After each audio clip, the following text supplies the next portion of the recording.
It is wonderful to have you back tonight. You've arrived at Science Blanket, your sanctuary for the hidden world. Have you ever sent a message across the globe and felt like you were casting a stone into a slow-motion dream? Tonight, we're wrapping ourselves in the science of the deep connection, specifically the vast, silent network of undersea fiber-optic cables. We often think of the internet as a cloud in the sky, but it is actually a ghost of the ocean floor, trillions of pulses of light suspended in a delicate balance between the crushing pressure of the deep and the restless life of the surface. From the high, hair-thin strands of glass that look like pulled silk to the heavy, armored blankets of steel and copper that bring the weight of the sea, these cables are the visible signature of the planet's invisible conversation. As we begin, imagine yourself drifting miles below the waves in the eternal, quiet blue, feeling as weightless and calm as the light traveling through the glass. You don't need to understand the physics of total internal reflection or the names of the landing stations tonight. Just let the slow, rhythmic pulse of the world's data tuck you in. If this blanket of the deep sea helps you find rest, I'd love for you to subscribe and join our community of sleepy explorers. Now, take a slow, deep breath. Feel your lungs expand and then empty, as steady as a deep-sea current. Let the weight of your day sink into the cool, quiet depths. Relax your jaw, let your shoulders drop, and sink into the softness of your bed. Let's explore the quiet wonders of the undersea cables together. When you send a message across the ocean, when you stream a video from another continent, when you video call someone on the far side of the world, you might imagine that data floating through space, bouncing off satellites in orbit, traveling through the sky above us. But that's not how it works. That's not how any of this works, really. The truth is far more surprising, far more tangible, and somehow far more beautiful. Over 95% of all international internet data, nearly everything that crosses from one nation to another, travels not through the air but through the water. Through cables. Cables resting on the ocean floor, stretching across the deepest trenches and the longest distances on Earth, connecting us in ways we rarely stop to consider. These cables, these submarine cables as they're properly called, form an intricate web beneath the waves. They connect every continent on the planet with one notable exception. Antarctica, that frozen realm at the bottom of the world, remains disconnected from this vast network. The research stations scattered across that ice-covered landscape still depend on satellites for their communication with the rest of humanity. It's one of the only places left where space-based communication remains the primary link to the wider world. Everywhere else, we've woven our connections through the ocean itself. And there's a reason for that choice, a very good reason. Satellites, for all their technological marvel, for all the romance of space-based communication, handle only a tiny fraction of global data traffic. The numbers are stark when you examine them. Satellites carry less than 1% of international data. They're simply not efficient for the task. The cost is higher. The capacity is lower. And perhaps most importantly, there's the matter of latency, that delay between sending and receiving information. When a signal travels up to a satellite in orbit and back down again, it has to cover enormous distances. Even moving at the speed of light, that journey takes time, creates lag, introduces delay that becomes noticeable, even problematic, for many modern applications. Subsea cables solve this problem elegantly.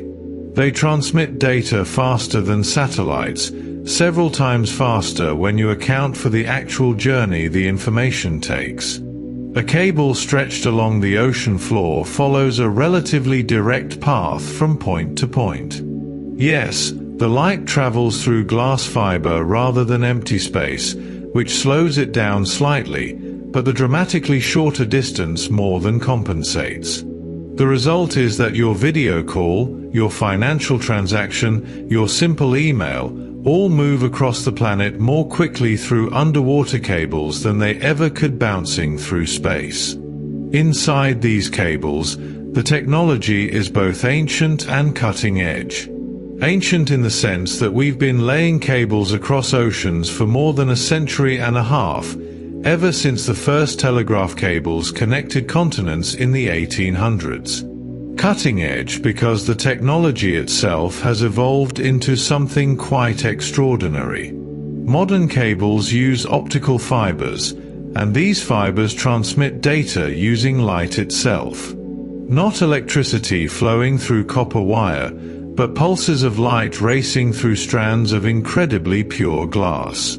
These light pulses move at nearly the speed of light, which makes sense when you think about it, though the glass does slow the photons down just a bit compared to their speed in a vacuum. Still, we're talking about roughly 2/3 the speed of light in empty space. That's about 200,000 kilometers per second. Fast enough to circle the Earth more than 4 times in a single second. The capacity of these modern cables is almost difficult to comprehend. They carry hundreds of terabits per second. Let me put that in perspective for you. A terabit is a trillion bits of information. Hundreds of terabits means hundreds of trillions of bits flowing through these cables every single second. That's enough bandwidth to transmit thousands upon thousands of high-definition video streams simultaneously. It's enough to handle the combined internet usage of entire nations, all flowing through a cable no thicker than a garden hose. What's particularly elegant about this system is its efficiency. These undersea cables generate no heat. Think about that for a moment. Most of our electronic devices, most of our data transmission systems, they produce heat as a byproduct. Your phone warms up when you use it. Your computer needs fans to cool itself. Server farms require enormous cooling systems. But these fiber-optic cables, transmitting unfathomable amounts of data across thousands of miles of ocean, they generate no thermal energy at all. The reason is simple and beautiful. Light transmission produces no heat, at least not in the way electrical transmission does. The photons racing through the glass don't create resistance. They don't cause the cable to warm. They simply travel, carrying information encoded in their patterns, leaving barely a trace of their passage. The fibers themselves are remarkably delicate things. Each individual optical fiber strand is thinner than a human hair.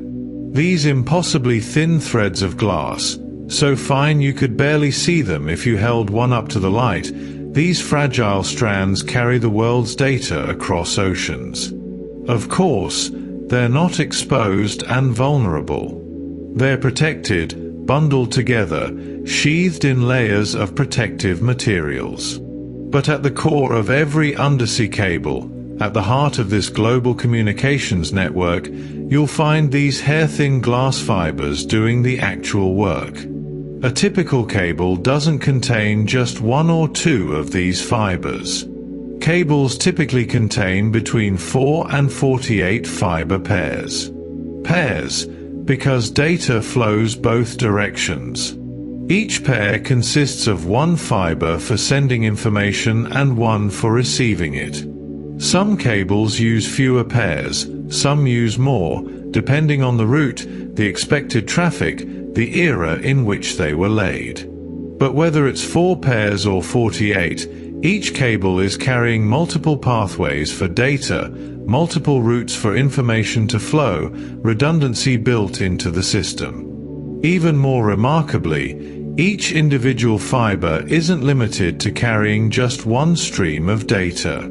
Through a technology called wavelength division multiplexing, engineers have found a way to send multiple data streams through a single fiber simultaneously. The principle is elegant. Light comes in different wavelengths, different colors if you will. By using different wavelengths for different data streams, you can have dozens or even hundreds of separate channels of information traveling through the same physical fiber at the same time, never interfering with each other, each wavelength carrying its own distinct signal.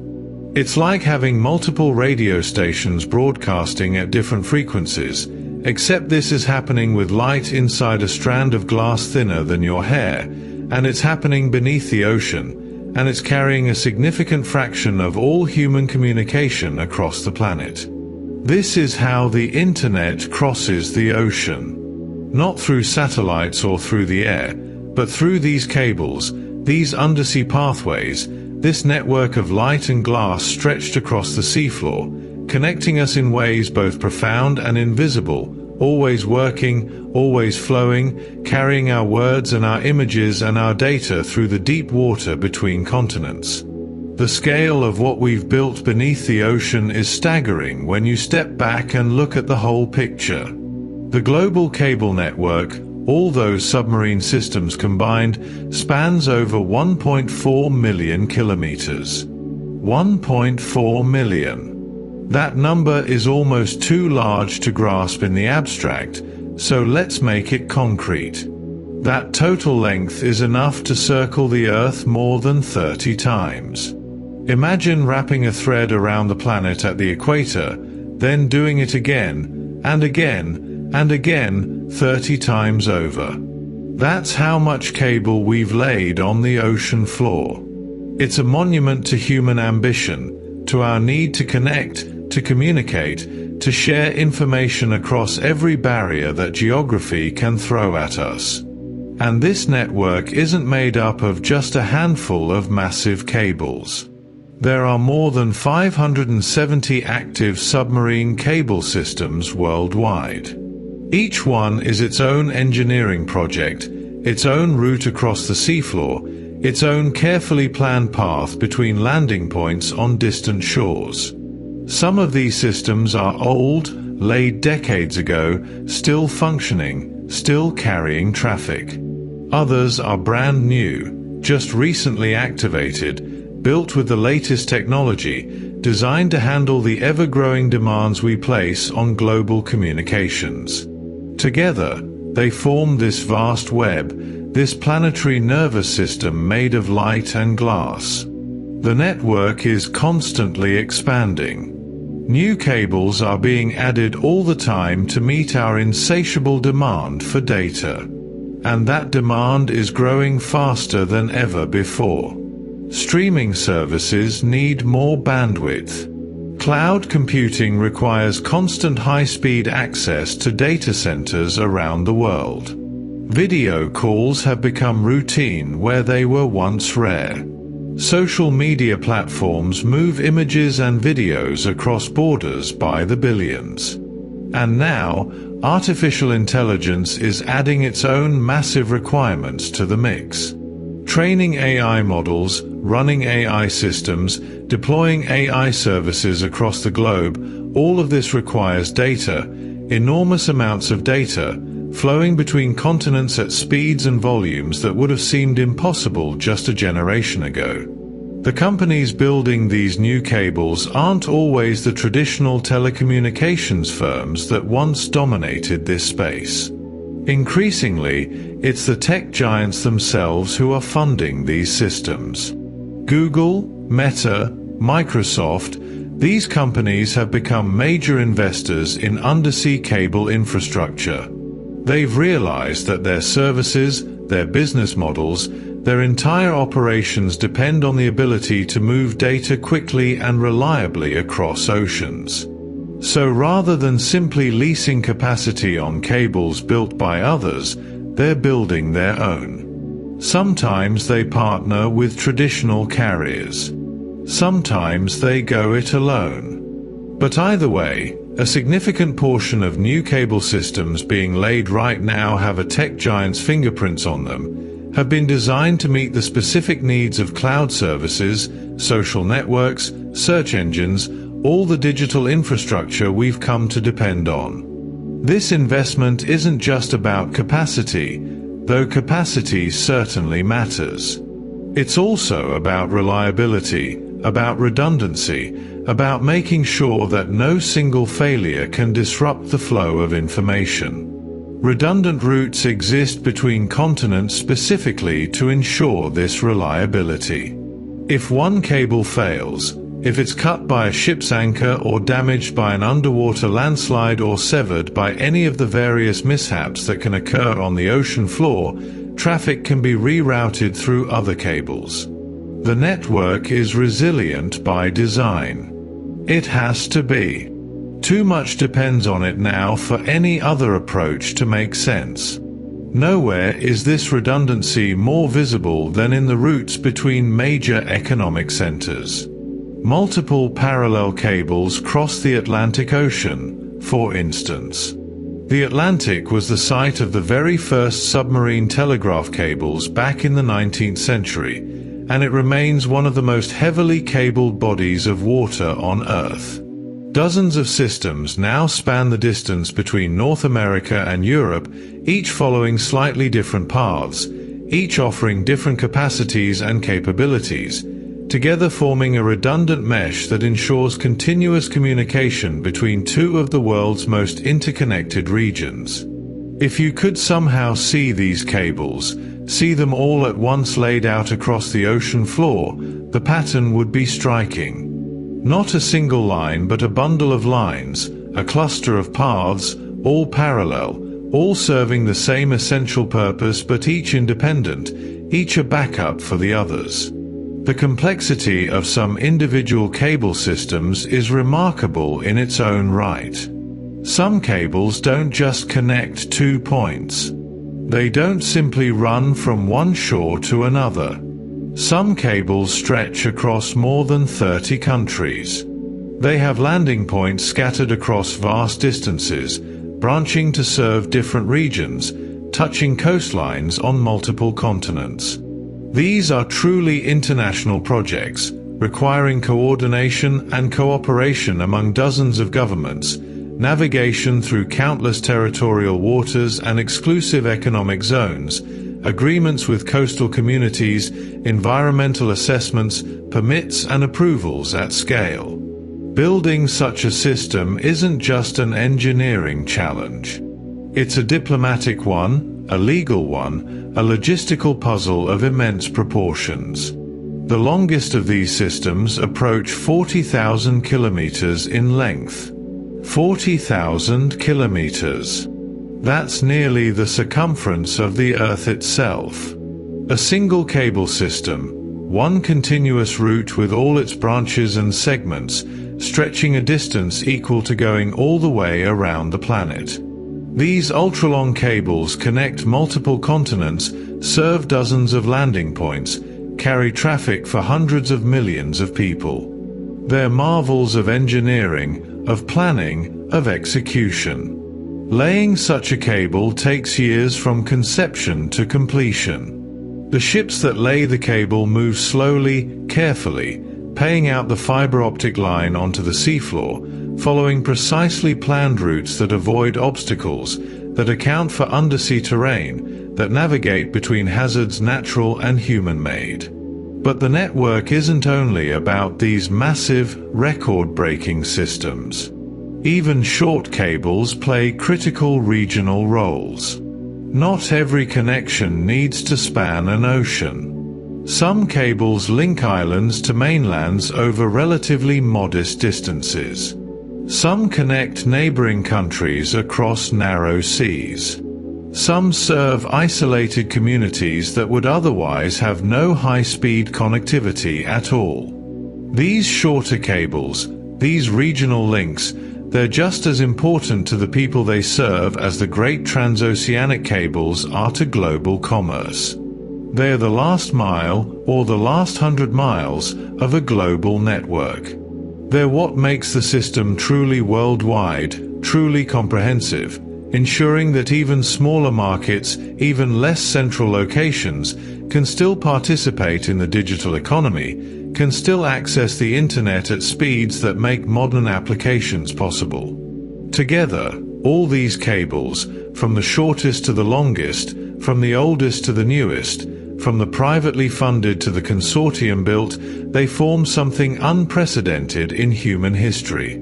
A communications network that spans the entire planet, that connects virtually every nation with coastline access, that moves data at scales and speeds our ancestors would have found incomprehensible. And it all runs silently, invisibly, beneath the waves, carrying the conversations and the commerce and the creativity of billions of people every hour of every day, without pause, without fanfare, without most of us ever stopping to think about how it actually works or where it actually goes. The cables are there, on the ocean floor, doing their work, connecting us all. The ocean floor is not a flat, featureless plane. It rises and falls dramatically. There are continental shelves that slope gently downward from the coasts, and then there are abyssal depths, trenches that plunge into darkness, underwater mountains, and valleys and canyons carved by currents and geological forces over millions of years. The cables we lay across this terrain must adapt to all of it.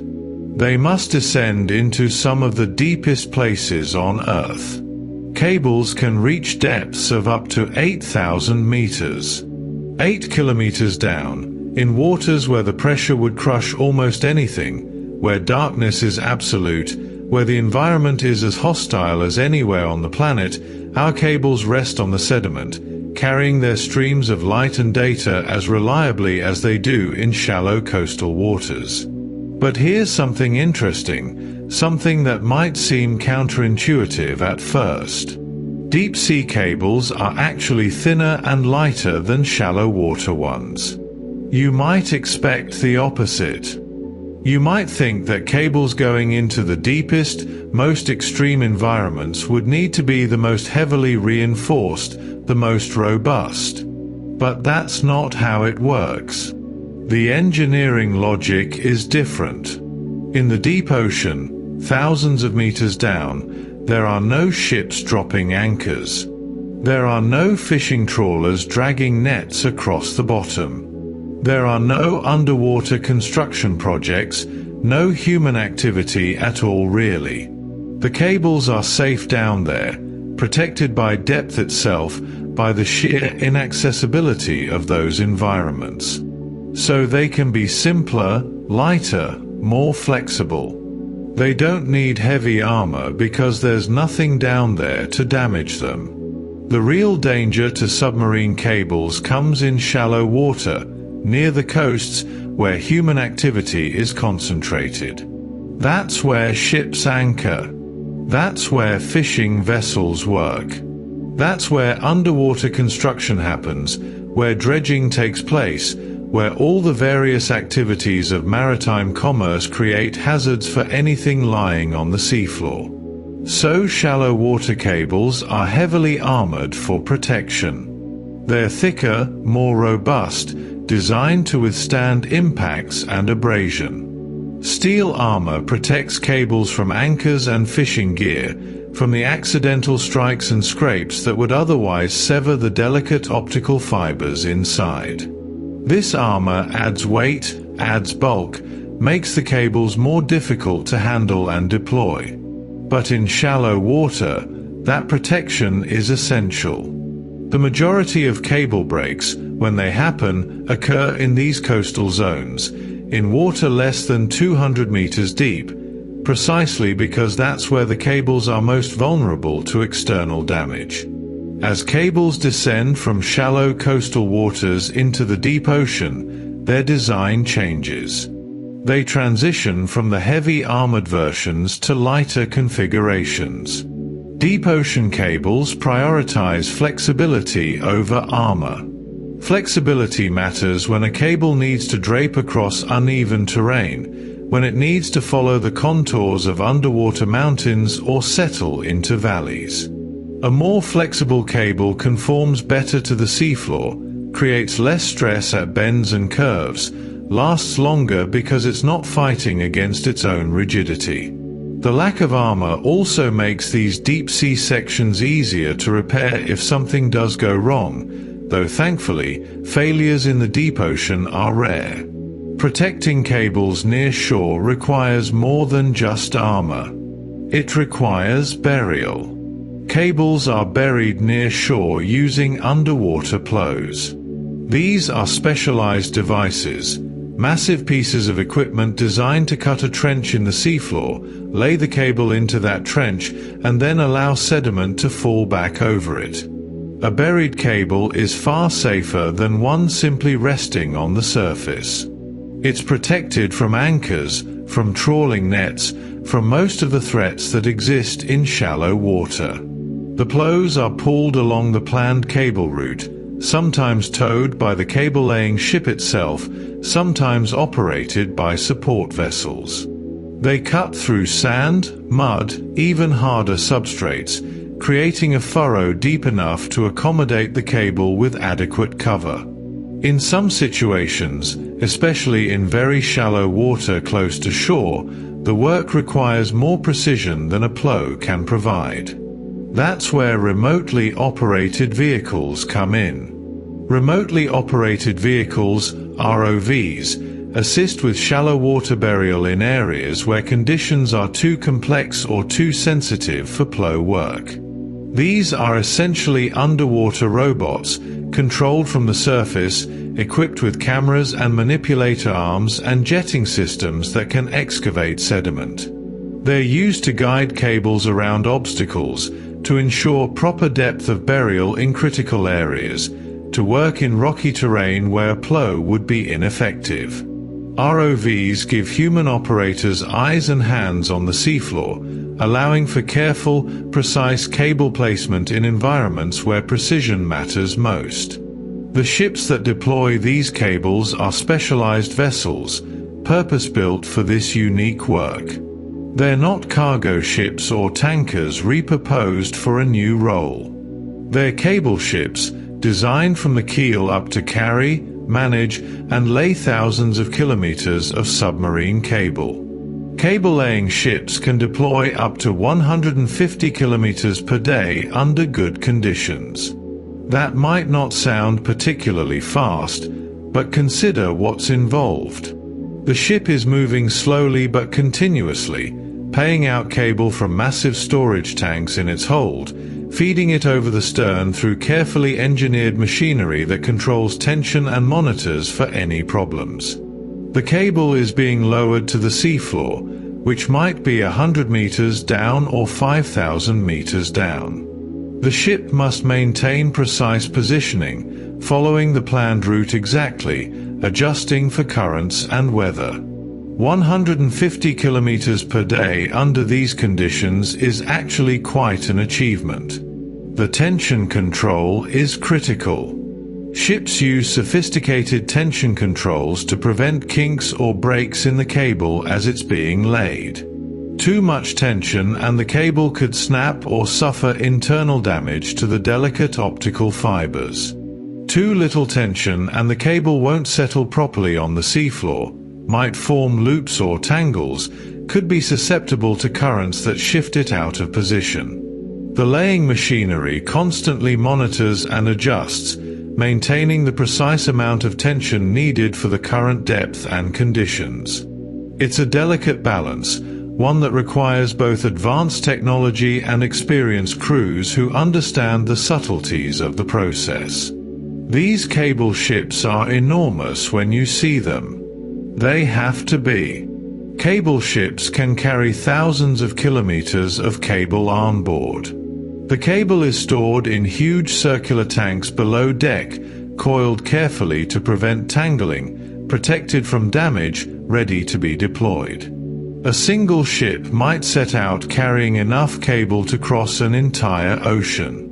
The cable is loaded before the voyage begins, coiled into the tanks by machinery that ensures each loop is properly positioned. As the ship moves along its route, laying the cable, the tanks slowly empty. It's a one-way journey in that sense. The ship can't retrieve cable once it's been laid. It continues forward day after day, until the entire length has been deployed, until the cable stretches from one landing point to another across however many thousands of kilometers the route requires. And then, when that job is done, when the cable is laid and tested and buried where necessary, the ship returns to port to prepare for the next project, to load the next cable, to do it all again on some other route across some other stretch of ocean. This work continues constantly, all around the world, as the network grows and evolves and expands to meet our ever-increasing need to stay connected across the water. Before a single meter of cable touches the ocean floor, before any ship sets out to begin laying the route, there's an enormous amount of preparation that has to happen. The seafloor must be understood, mapped in detail, its features and hazards identified and catalogued. Before installation, the seafloor is mapped using sonar surveys. Ships equipped with sophisticated sonar systems traverse the proposed route, sending sound waves down through the water, measuring how long those waves take to bounce back from the bottom. From these measurements, detailed maps emerge. Maps that show not just depth but also the texture and composition of the seafloor. Rocky areas, sandy plains, underwater ridges, drop-offs, anything that might affect cable placement. This surveying work can take weeks or even months for a long route. Every kilometer must be examined. Every potential obstacle must be noted. The data collected during these surveys forms the foundation for all the planning that follows. And that planning is meticulous because the stakes are high. The routes must be chosen carefully. Routes avoid underwater hazards and tectonic fault zones. There's no point in laying an expensive cable system across an area where geological activity might damage it.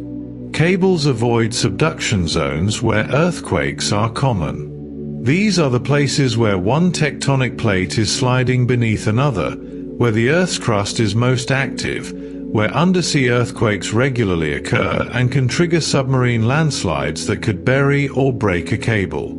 The Pacific Ring of Fire, that horseshoe of intense geological activity encircling the Pacific Ocean, presents particular challenges.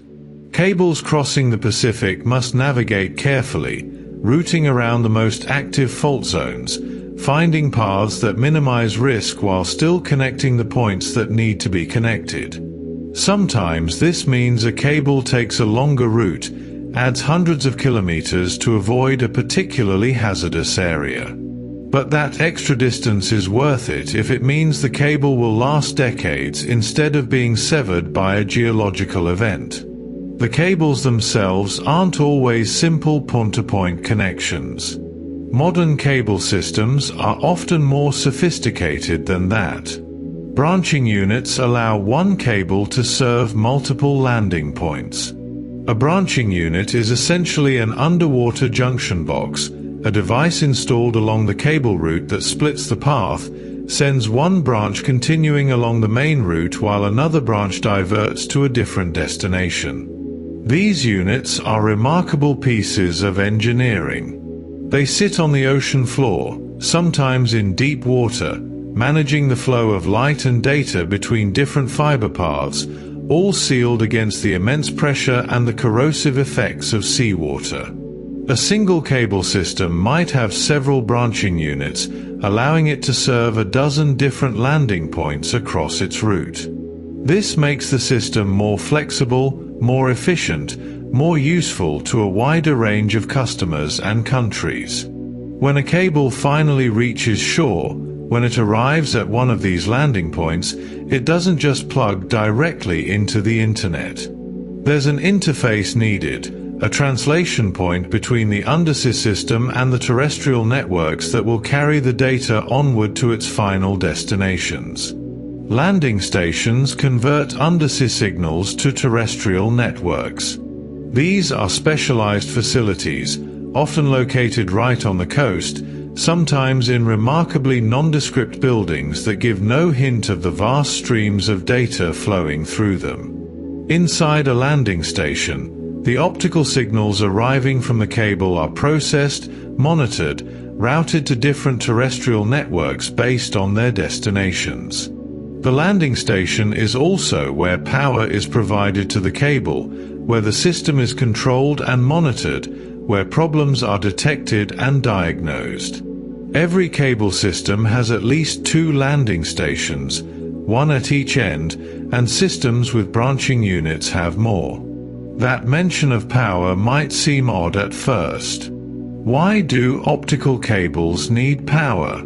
The light traveling through the fibers doesn't require electricity. But there's a problem with sending light across thousands of kilometers of glass fiber. Even the purest glass absorbs some light, scatters some light, weakens the signal gradually over distance. Without intervention, the light would fade to nothing long before reaching the far shore. So cables need repeaters, devices that boost the signal, amplify it back to full strength. And those repeaters need power. Copper conductors inside cables power signal repeaters. The cable isn't just optical fibers. It also contains copper wiring, running the entire length of the system, carrying electrical current from the landing stations out to the repeaters and back. This power system operates at high voltage to minimize losses over the long distances involved. Thousands of volts flow through those copper conductors, enough to power all the repeaters along the route. The repeaters themselves are spaced at regular intervals along the cable. Repeaters are spaced roughly every 70 kilometers. That's the distance at which the optical signal degrades enough that amplification is needed. So every 70 kilometers, along the entire length of a transoceanic cable, there's a repeater. These devices are sealed in pressure housings, designed to function for decades without maintenance, powered by that current flowing through the copper conductors, amplifying the light signals passing through the optical fibers. Modern repeaters are sophisticated devices. Modern repeaters amplify light without electrical conversion. Earlier generations of undersea technology used repeaters that converted optical signals to electrical ones, amplified the electrical signal, then converted back to optical. But that process was complex, introduced potential failure points. Current technology amplifies the light directly, using optical amplifiers that boost the photons without ever converting them to electrons. This is more reliable, more efficient, and allows for much higher data rates since the amplification works across all the wavelengths being used in wavelength division multiplexing simultaneously. Protecting all this delicate technology from the ocean environment is obviously crucial. The pressure at depth is immense. 8,000 meters down, the water pressure is about 800 times what we experience at sea level. That's enough to crush anything that isn't properly protected. Stainless steel tubes protect fibers from pressure and water. The optical fibers are housed inside steel tubes that run the length of the cable, keeping them dry, keeping them safe from the crushing weight of the ocean above. These tubes are sealed, pressurized, engineered to maintain their integrity for the entire operational life of the cable, which is typically expected to be 25 years or more. But steel tubes alone aren't quite enough. Water is persistent. It finds ways in. Even the tiniest breach, the smallest imperfection in a seal, can allow moisture to infiltrate. And moisture is the enemy of optical transmission. Water in the cable can cause signal degradation, can corrode components, can lead to failure. So there's another layer of protection. Gel-filled cores prevent moisture damage. The spaces around the fibers, inside those steel tubes, are filled with a special gel. This gel serves multiple purposes. It cushions the fibers, prevents them from moving and chafing against each other or the tube walls. It conducts heat away from the fibers, though as we discussed, the fibers generate very little heat anyway. But most importantly, it blocks moisture. If water does somehow get into the tube, the gel prevents it from spreading along the cable, contains it to a small area, stops it from causing widespread damage. It's a simple solution, almost elegant in its straightforwardness, but it's essential to the long-term reliability of these systems. Every layer of protection, from the steel tubes to the gel filling to the armor in shallow waters, all of it works together to ensure that these cables can lie on the ocean floor for decades, transmitting light, carrying data, connecting continents, without requiring constant maintenance or intervention. They're built to last, built to endure, built to keep working in one of the harshest environments on Earth. When a cable is laid across the ocean floor, when all that planning and surveying and engineering comes together in thousands of kilometers of fiber-optic line resting on the sediment, the expectation is that it will keep working for a very long time. Each cable is designed to operate for about 25 years. A quarter century. That's the design lifetime, the period during which the cable should function reliably, carrying data without significant degradation, without requiring major intervention. Some cables exceed that. There are systems still operating decades after installation, still doing their job, still moving data across oceans. But 25 years is the target, the benchmark against which these systems are engineered. It's a remarkable testament to the robustness of the design that something can be installed on the ocean floor and then largely left alone for that long, operating continuously, exposed to salt water and pressure and whatever the ocean might throw at it, yet still functioning as intended. Of course, things do occasionally go wrong. Cables do sometimes fail. When that happens, the first challenge is simply figuring out where the problem is. A cable might stretch across 8,000 kilometers of ocean. The fault could be anywhere along that length.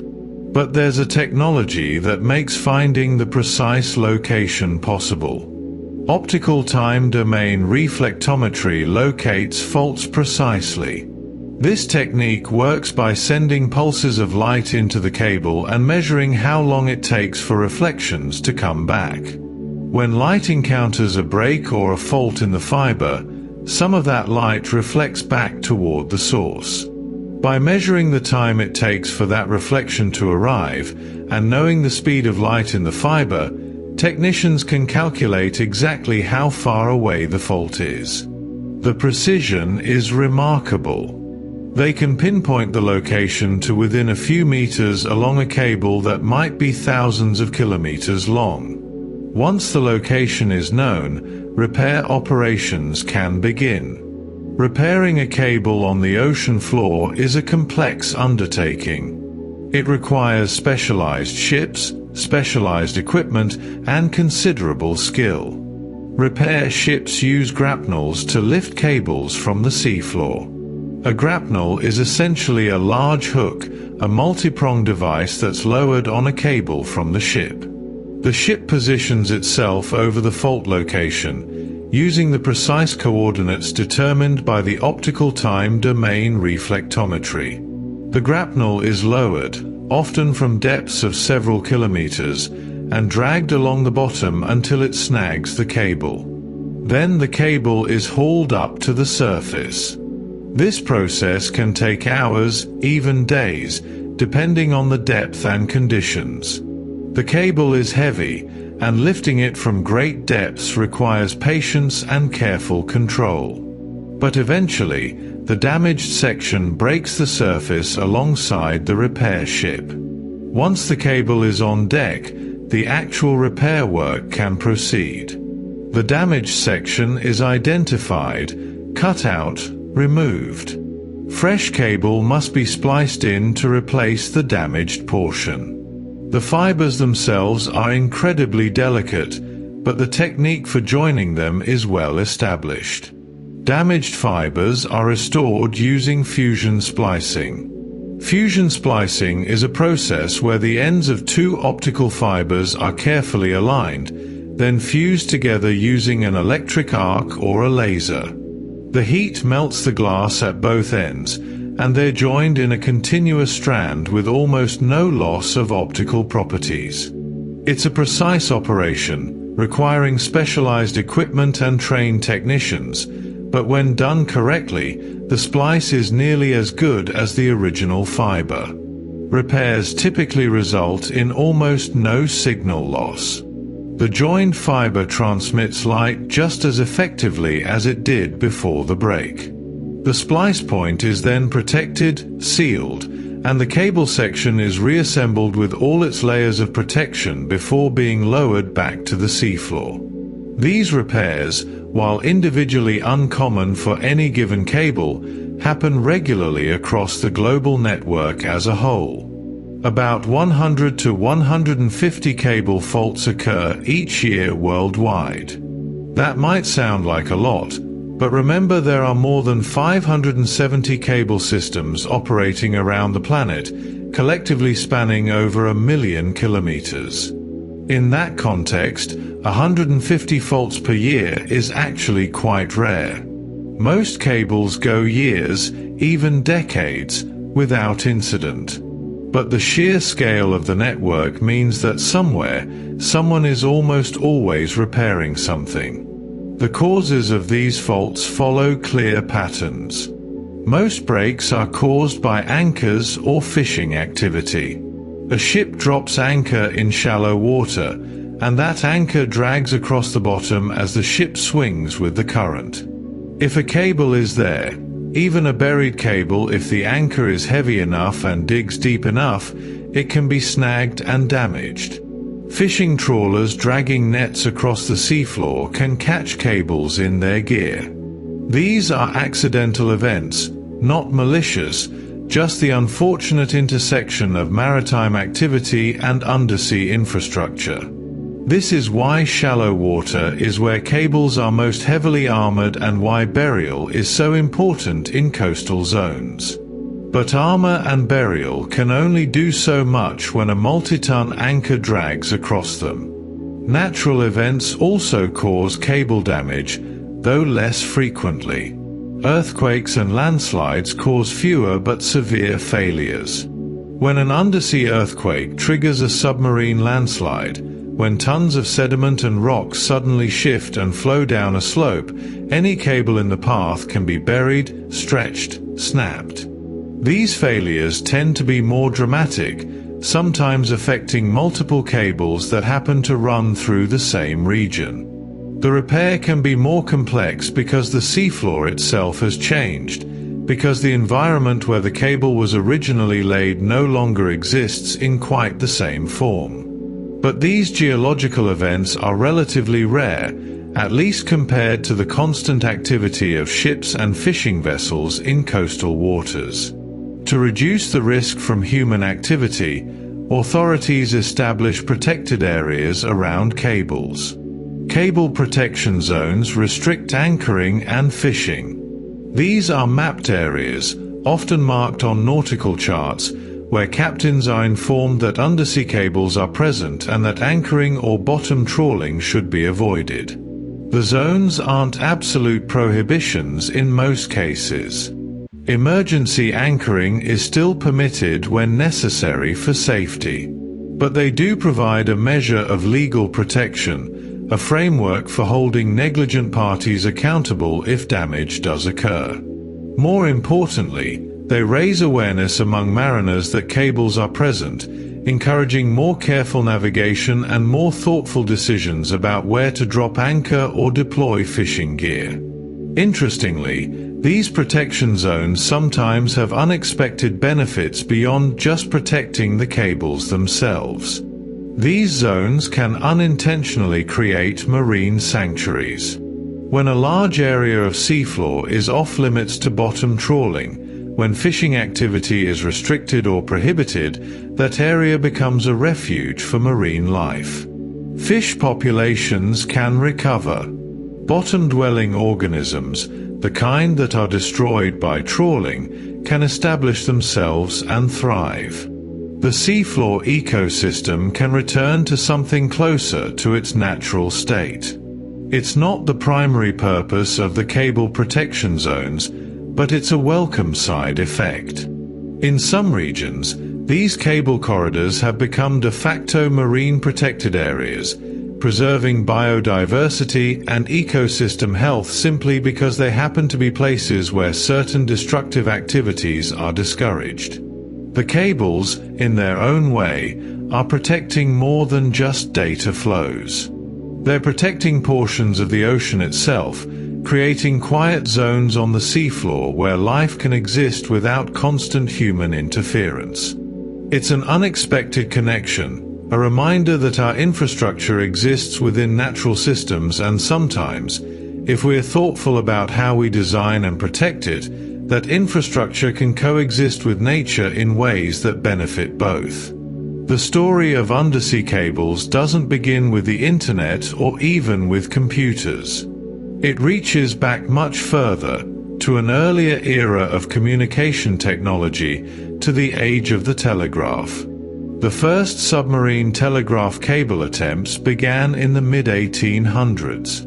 This was a time when instant communication across distances was still a novelty, when sending a message across a continent required telegraph wires strung on poles, and sending a message across an ocean meant putting it on a ship. The idea of laying a cable across the seafloor, of creating a direct communication link between continents, was ambitious almost to the point of fantasy. But the potential benefits were so enormous that engineers and entrepreneurs were willing to try. The technology they had to work with was primitive by modern standards. There were no optical fibers, no light pulses, no digital signals. Early cables used copper wire coated in gutta percha. Gutta percha is a natural latex material, similar to rubber, derived from the sap of certain tropical trees. It was one of the few materials available at the time that could adequately insulate copper wire and resist degradation in seawater, at least for a while. The cables were relatively simple constructions. Copper wire for conducting the electrical signals, gutta percha coating for insulation, and various outer layers of protective material to guard against damage. They were crude compared to what would come later, but they represented the cutting edge of technology at the time, the best that mid-19th century engineering could produce. The early attempts were not immediately successful. Cables were laid and failed. Some broke during installation. Some worked briefly and then went silent. The technical challenges were immense. No one really understood all the factors involved. The physics of electrical transmission over very long distances was still being worked out. The effects of ocean depths and pressures weren't fully appreciated. It took multiple attempts, multiple failures, and gradual accumulation of knowledge before success was finally achieved. The first successful transatlantic cable was completed in 1866. This was the cable that finally worked reliably, that established a permanent communication link between North America and Europe. It was a momentous achievement, celebrated on both sides of the Atlantic, hailed as one of the great engineering triumphs of the age. But even this successful cable was slow, painfully slow by any modern measure. Early signals took minutes per character to transmit. Think about that for a moment. A single letter of the alphabet required minutes to send across the ocean. A simple sentence could take half an hour. A longer message might require hours. The signaling technology was limited. The electrical pulses had to be strong enough to travel thousands of kilometers through copper wire and still be detectable on the far end, but not so strong that they damaged the cable. The receiving equipment was barely sensitive enough to detect the faint signals that arrived after crossing the Atlantic. Operators had to work slowly, carefully, confirming each character before moving to the next.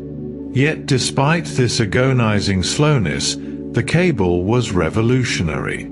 That still beat ships, which took days to deliver messages. Before the cable, if you wanted to send information from London to New York, you wrote a letter or a telegram, put it on a steamship, and waited a week or more for it to arrive. Business decisions were made with week-old information. News of events in Europe reached America days after they occurred. The cable changed all that. Even at minutes per character, a message could cross the Atlantic in hours instead of days. For time-sensitive communications, for financial markets, for diplomacy, for news, this was transformative. The world became smaller, more connected, more immediate. The road to that success had been paved with expensive failures. Excessive voltage destroyed earlier cable attempts. In the rush to achieve faster transmission, some operators tried using very high voltages, thinking that stronger signals would work better. But the insulation couldn't withstand those voltages. The gutta-percha broke down. The cables failed. It was a lesson learned the hard way, one of many painful lessons from those early decades of submarine cable development. Success required not just laying the cable but understanding the delicate balance of signal strength, insulation properties, and receiver sensitivity. The breakthroughs that made reliable long-distance submarine telegraphy possible were as much about detection as transmission. Innovations in signal detection enabled long-distance communication. Engineers developed more sensitive receiving instruments, devices that could detect incredibly faint electrical pulses, could distinguish signal from noise, could reliably decode messages even when the arriving current was barely measurable. These innovations, combined with better cable design and better installation techniques, made the technology practical, made it reliable enough for commercial use. Once the technology was proven, expansion followed rapidly. Countries raced to connect themselves to the growing network. By 1902, Britain had built a global imperial cable network. The British Empire at its height spanned the globe, and Britain ensured that its far-flung territories were connected by submarine cables. Cables reached from Britain to India, to Australia, to Africa, to the Caribbean, linking the empire together in a web of communication that gave London unprecedented ability to control and coordinate across vast distances. This network wasn't just about communication. It was about power, about maintaining control of a global empire, about ensuring that information and commands could flow quickly between the center and the peripheries. And that meant cables became more than just commercial infrastructure. They became strategic assets, targets in times of conflict. During World War I, Britain cut enemy cables to disrupt communication. In the opening days of the war, British ships deliberately severed the submarine cables connecting Germany to the wider world. This forced German international communications to route through neutral countries or to use wireless telegraphy, both of which could be more easily intercepted and monitored by British intelligence. It was an early example of information warfare, of recognizing that control of communication infrastructure conferred significant military advantage. The cables that had connected the world in peacetime became weapons in wartime, tools for isolating enemies and maintaining dominance.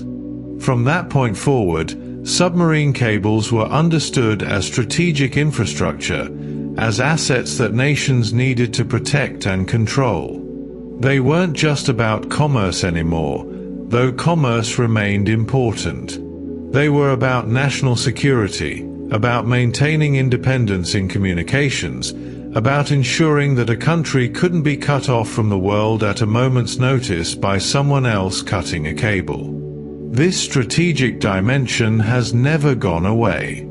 Even today, even in our era of satellites and wireless communication, the submarine cables remain critical infrastructure, carefully monitored, protected by law and by military forces when necessary, recognized by every nation as essential to their security and their economic well-being. The lesson learned in the 1800s and reinforced in World War I still holds true. Control the cables, and you control a significant portion of global communication. The technology has changed beyond recognition, but the strategic reality remains fundamentally the same. The telegraph cables were revolutionary for their time, but they were only the beginning. Communication technology kept evolving, kept pushing forward, and the next major leap came with the telephone. The first transatlantic telephone cable launched in 1956. This was TAT-1, the first transatlantic telephone cable, a system that finally made it possible to have voice conversations across the ocean without relying on unreliable radio links. Before this cable, transatlantic phone calls were rare, expensive, prone to interference and fading. The cable changed that, provided a stable, high-quality connection between North America and Europe for voice communication. But the capacity was tiny by any modern standard. It carried only a few dozen simultaneous calls. The entire cable, stretching across the Atlantic Ocean, could handle about 36 telephone conversations at once. That was it. 36 calls for the entire continent of North America talking to the entire continent of Europe. It seems almost absurdly limited now, but at the time it represented a massive increase in capacity compared to what had been available before. Those 36 circuits were in constant use, heavily in demand, a precious resource allocated carefully among telecommunications companies and governments. The technology continued to advance, but copper cables had fundamental limitations. They could only carry so much information. The signals degraded over distance. Repeaters were needed frequently. The capacity simply couldn't scale to meet growing demand. The real transformation came with a completely different approach to transmission. Fiber-optic cables replaced copper systems decades later. The shift from electrical signals in copper to light signals in glass fiber was as revolutionary as the original move from no cable to copper cable had been. Suddenly, the capacity constraints that had limited copper systems simply vanished. Light could carry vastly more information than electrical current. The bandwidth available in fiber-optic systems was orders of magnitude greater. The first transatlantic fiber cable launched in 1988. This was TAT-8, and it marked the beginning of the modern era of undersea communications. It carried tens of thousands of calls simultaneously. Not 36. Tens of thousands. The difference in capacity was staggering. And this was just the beginning. Subsequent fiber cables would carry even more, would use wavelength division multiplexing to pack multiple light streams into the same fibers, would employ more efficient encoding schemes to squeeze more data into each stream. The growth in capacity from that first fiber cable to modern systems is exponential. We went from tens of thousands of phone calls to hundreds of terabits of data, all in the span of a few decades. But it wasn't just about capacity. Digital transmission transformed global communications in fundamental ways. The telegraph had been digital in a sense, dots and dashes, discrete symbols. But voice calls over copper cables were analog, continuous waves representing sound. Fiber optics enabled everything to become digital. Voice, video, data, all reduced to streams of ones and zeros, all transmitted as pulses of light. Digital transmission was more reliable, more efficient, easier to error check and correct. It enabled compression, allowing more information to fit in the same bandwidth. It made possible the modern internet, where any kind of information, any kind of content, could be broken into packets and transmitted across the same infrastructure. The fiber optic cables weren't just faster than copper. They were fundamentally different, enabling entirely new ways of communicating and sharing information. The strategic importance of these cables, already established in earlier eras, took on new dimensions in the Cold War. Nations realized that the data flowing through undersea cables was incredibly valuable. Intelligence agencies became interested. Cold War submarines secretly tapped undersea cables.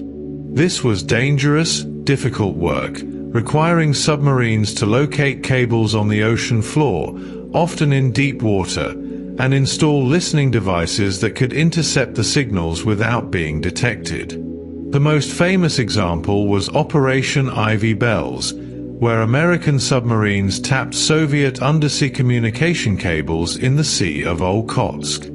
The technical challenges were immense, the political risk significant, but the intelligence value was considered worth the effort. These operations remained secret for years, only coming to light much later. The knowledge that cables could be tapped, that information passing through them might not be secure, had lasting effects on how nations thought about communications infrastructure. Some nations later built cables to avoid foreign surveillance. If your international communications had to transit through cables controlled by potential adversaries, if your data had to pass through landing stations in countries that might be monitoring traffic, that was a vulnerability. Building your own cables, controlling the entire route from end to end, offered a degree of security that leasing capacity on someone else's system never could. This drove investment in new cable routes, particularly for countries that had the resources and the perceived need for communication independence. The strategic calculus around cables continued to evolve. Undersea cables became critical to national security in ways that went beyond just communications. Financial systems rely on them. Government operations depend on them. Military coordination requires them. A nation that lost access to its undersea cable connections would be crippled in the modern world, cut off from the global economy, unable to communicate effectively with allies or partners. This made the cables themselves potential targets, but it also made their protection an absolute priority. The international community recognized that some framework was needed, some set of rules to govern how cables were treated, especially in times of conflict. They are now protected by international law. The laws of the sea include provisions specifically addressing submarine cables. Deliberate damage to cables is prohibited. Nations are obligated to take measures to prevent their ships and citizens from harming cables. Cable repair ships are granted certain protections and rights. These legal frameworks aren't perfect, and enforcement can be difficult, especially in international waters or in situations where accountability is unclear. but they represent a recognition that cables are shared infrastructure, that they benefit everyone, that their protection serves the common good. The world has moved far beyond the days when cutting an enemy's cables in wartime was considered an obvious tactic. Now, even in conflict, there's an understanding that the cable network as a whole is too valuable, too essential to global functioning, to be casually damaged. The cables belong, in a sense, to everyone and to no one. They're private infrastructure that serves a public function. They're commercial assets that have strategic importance. They're physical objects that enable virtual connection. And they're protected, by law and by custom and by the shared recognition that we all depend on them, that the modern world simply couldn't function without them resting there on the ocean floor, quietly doing their work. The ocean is full of life, and when you place a cable on the seafloor, when you introduce this long artificial structure into a natural environment, interactions are inevitable. Marine life occasionally interacts with cables in ways both curious and problematic. The cables aren't inert objects to the creatures that encounter them. They're structures, obstacles, sometimes objects of interest. Fish swim over them. Crustaceans crawl across them. And sometimes, larger animals take a more active interest. One of the more surprising discoveries in the early days of modern cable systems involved some of the ocean's most formidable predators. Sharks have bitten cables, leaving visible tooth marks. When damaged cables have been hauled up for repair, technicians have found the distinctive pattern of shark teeth impressed into the outer layers. Why sharks bite cables isn't entirely clear. They might be investigating unfamiliar objects with the primary tool they have available, their mouths. Sharks explore their environment by biting, by testing things to determine if they're food or threat or something else entirely. Or it might be that sharks are sensitive to electrical fields, and even though fiber-optic cables transmit light rather than electricity, there are those copper conductors carrying power to the repeaters.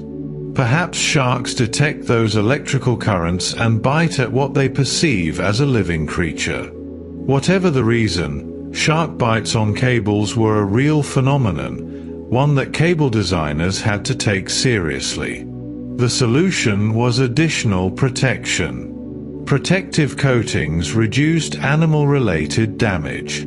Extra layers of tough material, compounds designed to be unappetizing or difficult to bite through, jackets that could withstand the force of shark jaws.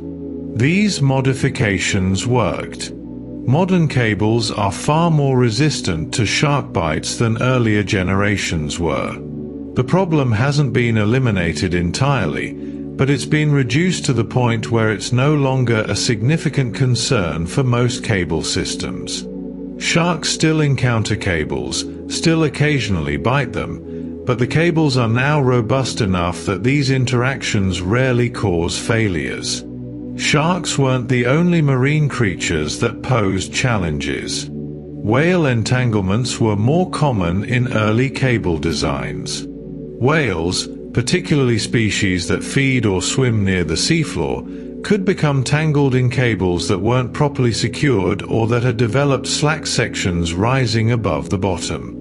These entanglements were dangerous for the whales, potentially injuring or killing them, and they were also damaging to the cables. A whale struggling in a cable could break it, could drag it far from its intended position.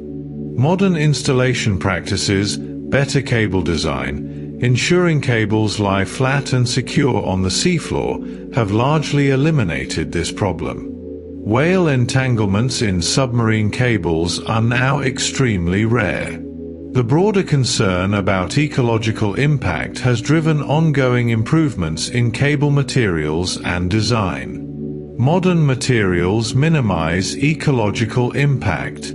The substances used in cable construction are chosen not just for their technical properties but also for their environmental characteristics. Materials that leach toxic compounds are avoided. Designs that might trap or harm marine life are rejected.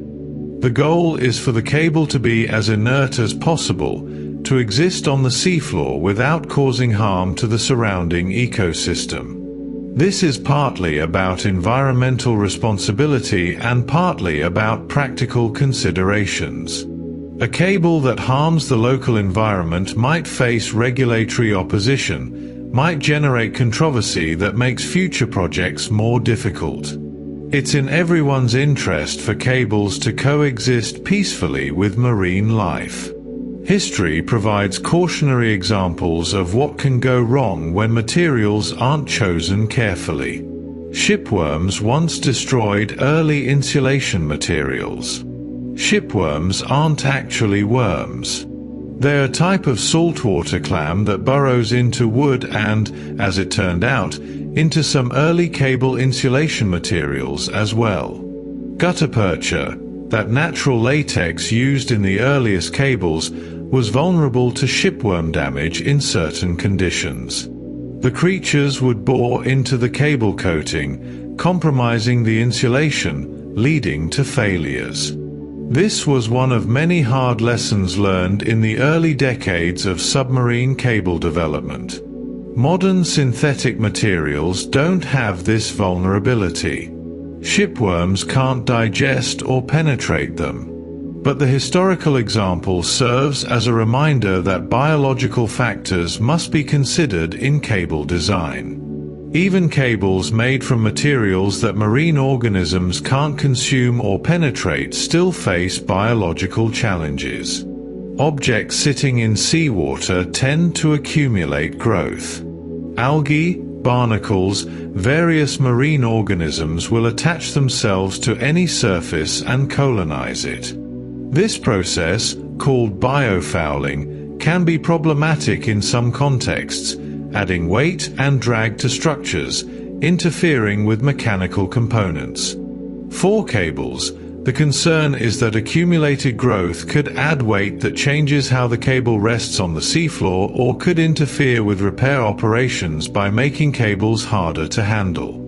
Biofouling-resistant jackets now protect modern cables.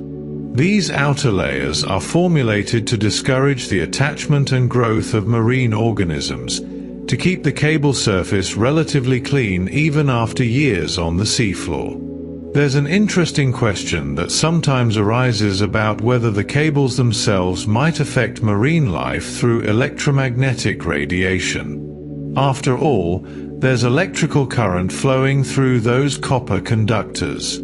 But cables do not emit electromagnetic signals, at least not in any meaningful way. The current is direct current, not alternating current, and it's contained within the cable structure. There's no radio frequency emission, no magnetic field extending into the surrounding water. Fish and other marine creatures with electromagnetic sensitivity don't detect the cables as they would detect prey or predators. The cables are electromagnetically quiet, invisible to that sense. What does happen is that the cables, like any structure on the seafloor, become part of the environment over time. Marine organisms often colonize cable surfaces harmlessly. Small creatures attach themselves. Algae grow. The cable becomes, in effect, an artificial reef, a hard surface in an environment where hard surfaces might be scarce. This colonization isn't harmful to the cable or to the organisms involved. It's simply the ocean doing what it always does, incorporating foreign objects into the ecosystem, covering them with life. Some research suggests that cables, particularly in areas where bottom trawling is restricted because of the cable protection zones, might even enhance local biodiversity by providing habitat and refuge. When all these factors are considered together, When we look at the overall interaction between cables and the marine environment, the conclusion is reassuring. Environmental impact is generally low. Cables don't release toxins.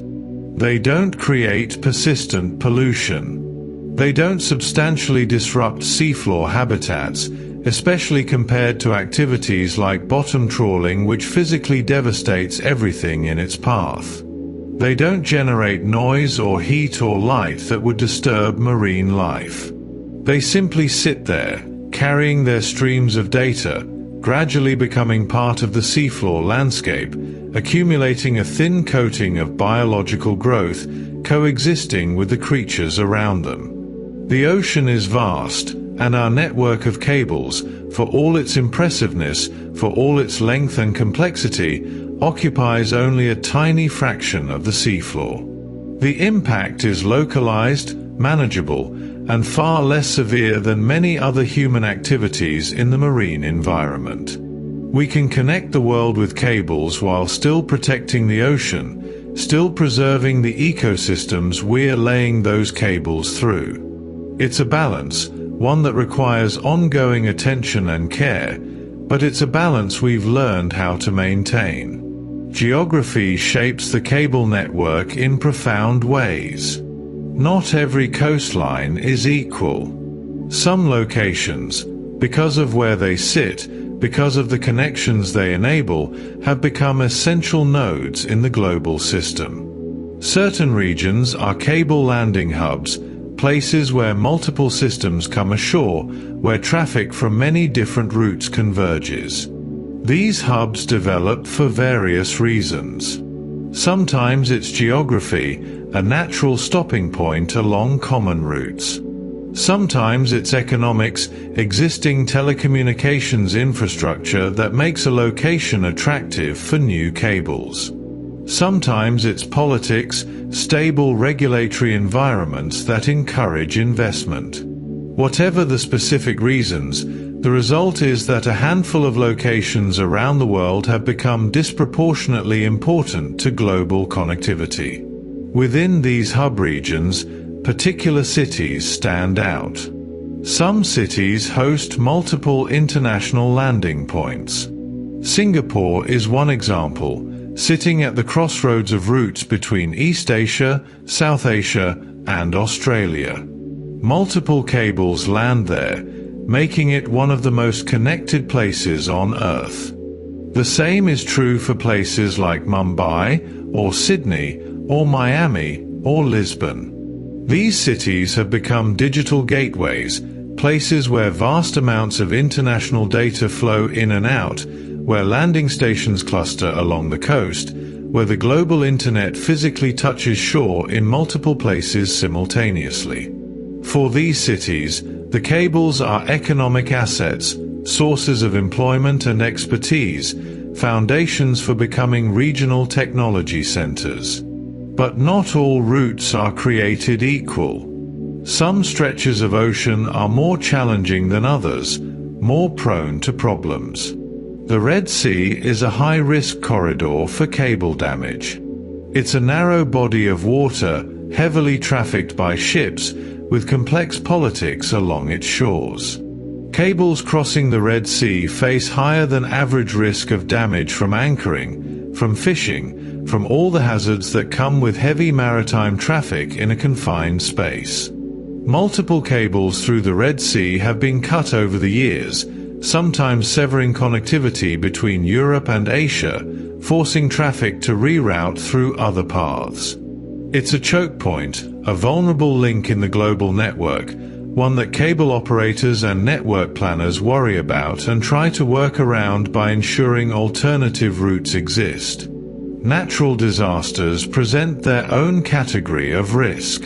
Volcanic eruptions have severed national connectivity in dramatic fashion. When an undersea volcano erupts near a cable, the results can be catastrophic. The Kingdom of Tonga experienced this in early 2022 when the Tonga Harapai volcano erupted with tremendous force.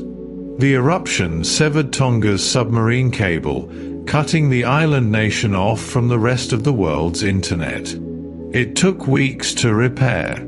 The country was isolated, unable to communicate easily with the outside world, dependent on limited satellite connections.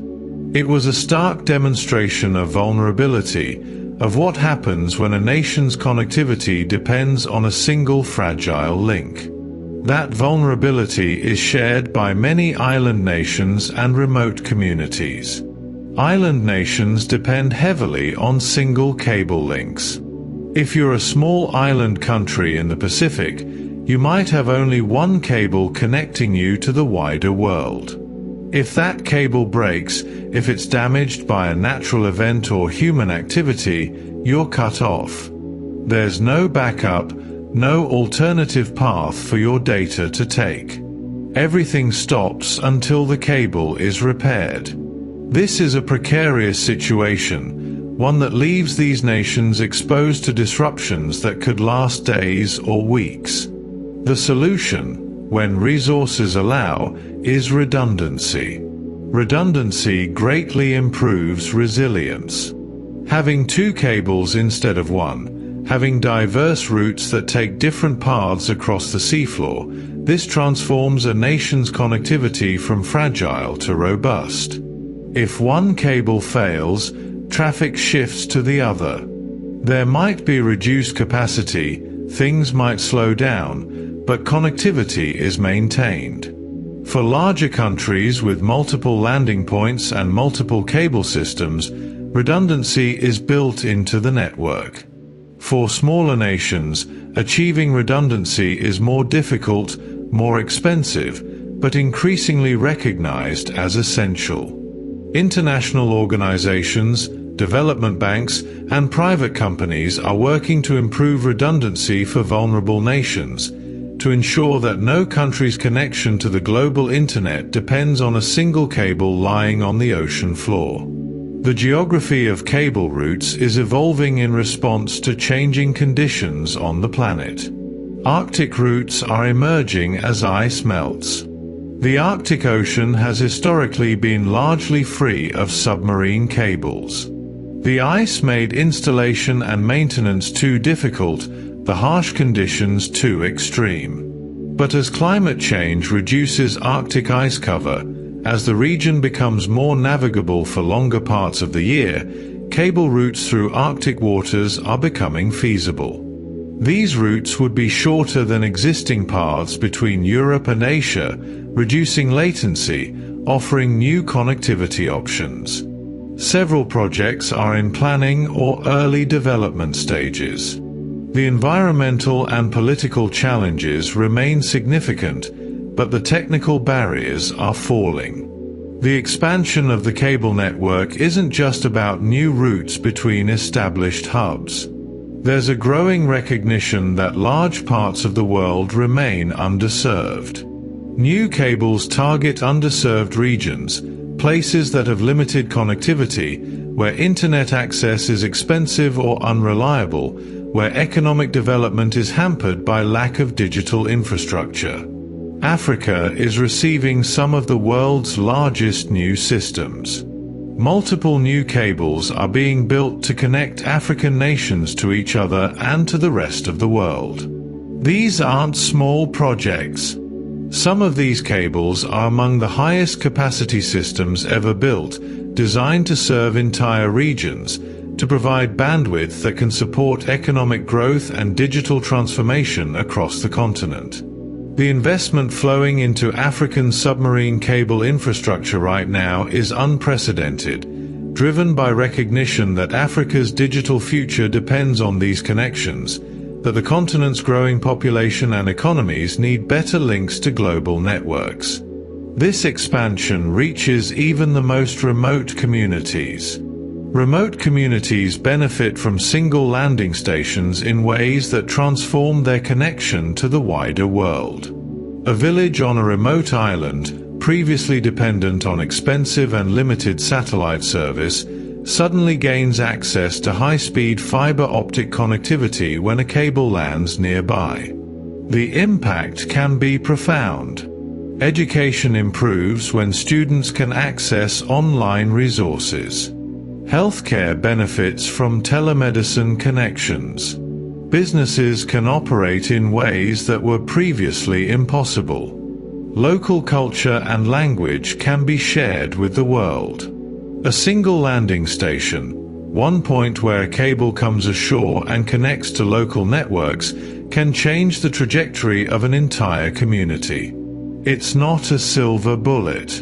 Connectivity alone doesn't solve all problems. But it's an enabler, a foundation on which other developments can build.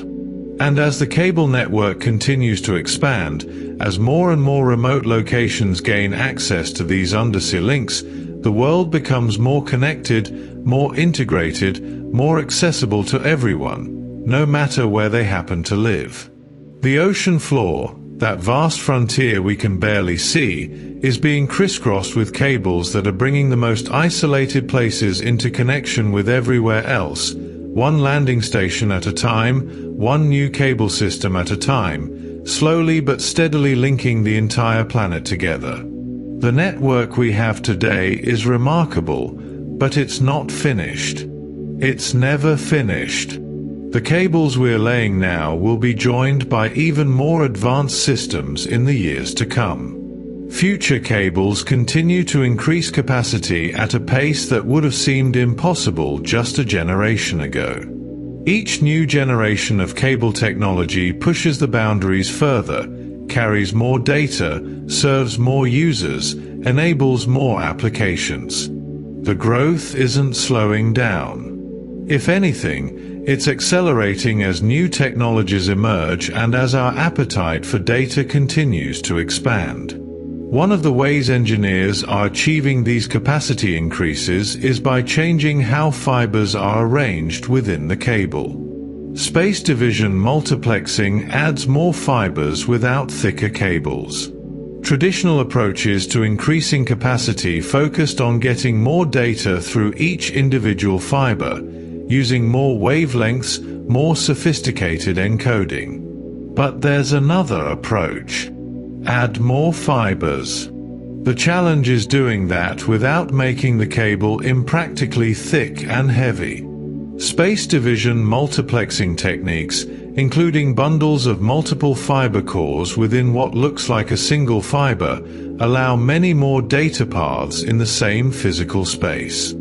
It's elegant engineering, packing more capacity into the same cable diameter, maintaining the handling characteristics that cable ships need while dramatically increasing the amount of data that can flow through the system. The wavelengths themselves are expanding. We're not limited to the frequencies that early fiber-optic systems used. New frequency bands expand usable wavelengths, opening up parts of the light spectrum that weren't previously employed for data transmission. Each new band that becomes practical for use represents a massive increase in potential capacity because it's essentially adding entirely new channels, new spaces for data streams to flow without interfering with existing traffic. The glass fibers can transmit light across a wide range of wavelengths. As amplifier technology and transceiver equipment improve, more of that range becomes usable and capacity grows accordingly. Another innovation changing how cables are designed and deployed is flexibility in the system architecture. Open cable systems allow flexible equipment upgrades. Traditionally, submarine cable systems were closed, proprietary, designed as integrated holes where the cable itself and the terminal equipment at each end were matched specifically to each other. Upgrading meant replacing the entire system. But open architectures separate the cable from the terminal equipment, define standard interfaces, allow operators to upgrade the equipment on shore without touching the cable on the seafloor. This extends the useful life of cables, allows them to benefit from advances in transmission technology even years after installation. A cable laid today with current equipment might be upgraded multiple times over its operational life, each time gaining capacity, each time becoming more capable, all without hauling it up from the ocean floor. The cables themselves are increasingly serving purposes beyond just communication. Some cables host seismic and tsunami sensors. Fiber-optic systems are sensitive to vibrations, to changes in temperature and pressure. By monitoring the light passing through cables in sophisticated ways, scientists can detect seismic activity, can identify the pressure waves from earthquakes, can potentially provide early warning of tsunamis. This dual use transforms communication cables into scientific instruments, into components of disaster warning systems. The cables are already there, already covering vast stretches of ocean, already instrumented with repeaters and monitoring equipment. Adding seismic detection capabilities is a relatively small additional step that provides enormous scientific and humanitarian value. The scientific applications extend to other domains as well. Undersea infrastructure supports climate research in ways that wouldn't otherwise be possible. The cables can host sensors that monitor ocean temperature, salinity, current patterns, all the parameters that scientists need to understand how the ocean is changing, how climate change is affecting marine environments. The repeater stations, already powered and connected, can support additional instrumentation. The global coverage of the cable network provides a platform for ocean monitoring at a scale that dedicated research vessels could never achieve. We're turning our communication infrastructure into a planetary sensing system, learning about the ocean even as we use it to transmit data. Not all cables operate forever. Eventually, systems are retired, replaced by newer cables with greater capacity. When that happens, the old cable doesn't necessarily become waste. Retired cables can be reused or salvaged. Sometimes the cable is left in place and repurposed for other uses, perhaps lower capacity connections, perhaps scientific monitoring. Sometimes it's retrieved from the seafloor, and the valuable materials, particularly the copper conductors, are recovered and recycled. The process isn't always economically worthwhile, especially for cables in very deep water where retrieval is expensive. But for many retired systems, particularly in shallower waters, there's value in salvage, and environmental considerations favor removing obsolete infrastructure rather than simply abandoning it on the seafloor.